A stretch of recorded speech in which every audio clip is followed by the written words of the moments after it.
You know what they say? Long-term investment pays off. And when one social media user wrote, "This is what long-term investment looks like," Enhle Mbali knows the ball. They had no idea how true that statement would become years later. Because today, Enhle Mbali has finally won the 6-year divorce battle against DJ Black Coffee. And this time, the court ruled 50-50. Half of everything that Black Coffee owns goes to Enhle. Congratulations are pouring for actress and businesswoman Enhle Mbali Mlotshwa, who has officially closed the chapter on her marriage to DJ Black Coffee, whose real name is Nkosinathi Maphumulo. After years of back and forth, legal battles, and public heartbreak, the court has now ruled in Enhle's favor, recognizing their marriage as a valid customary union that falls in community of property, meaning she's legally entitled to half of everything that was built during the course of the marriage, as well as spousal and child maintenance. Let's take it back for a second where it all began. Enhle and Black Coffee's love story started way back in the late 2000s. They looked like the perfect couple, young, beautiful, successful, and unstoppable. They had a traditional wedding in 2010 and later celebrated a white wedding in 2017. But behind all this glamour, trouble had already started brewing. Reports of infidelity, tension, and emotional distance was already circulating. And by 2019, Enhle filed for divorce, citing emotional and verbal abuse and claiming the marriage had become unbearable. At that time, Black Coffee denied the allegations, but he had admitted that things were complicated and that their marriage had reached a breaking point. From 2019 up until 2025, the divorce turned into one of the longest and most publicized celebrity legal battle in South Africa. Enhle's legal team argued that under customary law, their union was valid and binding, which meant it automatically fell under the community of property system. When a couple is married in community of property, it means everything they acquire during the marriage, the house, the cars, the money, even investments, belongs equally to both. So if they split, each person gets 50%. If you want to protect your individual assets, you have to sign what's called a prenuptial agreement, a prenup before marriage. A prenup allows you to say, "What's mine stays mine."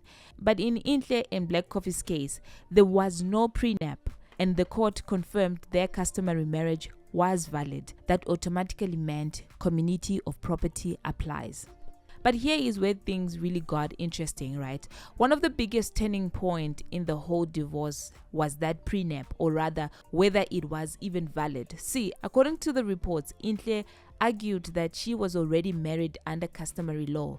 Before that antenuptial contract, the prenup was ever signed. She claimed the lobola had already been paid and that under South African law, that means the marriage is recognized as in community of property unless both parties agree otherwise before the marriage.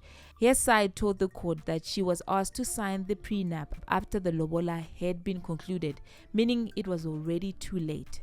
She also reportedly said she didn't get a proper legal advice before signing it and that it was presented more as a formality, not a fair agreement between equals.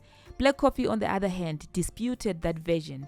He claimed that the prenup was signed before their white wedding during the formal marriage stage and that it should therefore stand. But the court didn't agree with him. After reviewing all the facts and timeline, the judge sided with Enhle's version, declaring that the customary marriage came first and that was therefore valid and that the prenup signed afterwards couldn't override that. So in simple terms, the court said the marriage falls under community of property. That means everything that he built during that time, assets, wealthy, properties, would be shared 50-50. Now during the marriage, Enhle has openly spoken about the challenges she faced, not just emotionally but professionally. In one interview and several reports from outlets like Times Live and The South African, it was alleged that Black Coffee discouraged Enhle from taking certain acting roles, especially those that involved intimate scenes. Enhle herself hinted at this in a past interview, saying she had to compromise her career for the sake of her marriage and that she wasn't always allowed to play roles the way she wanted because of how her husband felt about it. It wasn't a legal restriction, but more of a marital demand. But I was married to Nkosinathi Maphumulo, who we started off together with, and we didn't have everything. We had enough. We stayed in Greymont. For those who know Greymont, you're like, what? You guys were there? Yes, we started at the bottom, and we grew together. And sometimes in the growing, people grow apart. There is control. Because in community of property, it's not just about who made the money. It's also about who contributed to the home, to the children, to the building of that lifestyle. The court found that Black Coffee benefited from Enhle's support during his rise to global fame, and that she had a legal right to what was accumulated during the union. That's why the judge ruled the marriage was valid and that she is entitled to half. After the judgment, Enhle went on her Instagram to share emotions. She didn't say much, but she wrote, "I am officially Miss Mlotshwa. I'm so grateful for the ugly journey that gave me so many lessons. God has laid a table for me." She thanked the lawyer, her late father's friend who supported her like family, her mother, her sister, even sharing how her sister attended court just after surgery to hold her hand. It was emotional, raw, and full of gratitude, but we'll skip the long caption because what mattered was the message. She fought, she survived, and she finally won. Now social media is on fire. Some are saying, this is justice. Women should get what they deserve. Others are calling it an expensive lesson for men. Always sign a prenup. People are debating what community of property really means.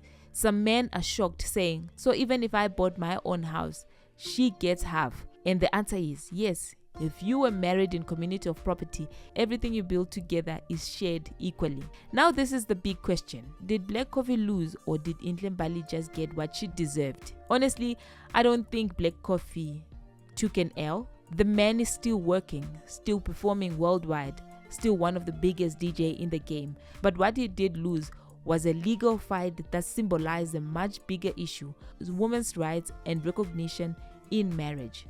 Enhle, on the other hand, didn't just win money.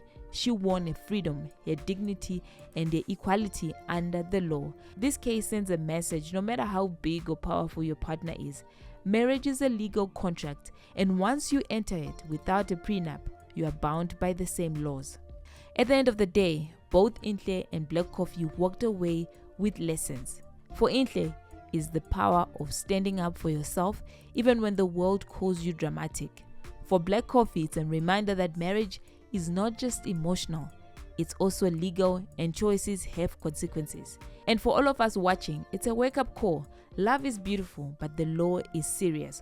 This is not just about money or who got what. It's about standing up for yourself. Enhle's victory is bigger than money. It's a statement that your contributions, emotional, professional, and personal, matter. And that's a win for every woman out there who has ever been overlooked. Black Coffee is still doing his thing, and Enhle is finally free to live her life fully. And with half of what she helped build, we can't help but to celebrate that. That's all that we have for today. Until the next time, please do not forget to comment, like, share, and subscribe to our channel. Peace.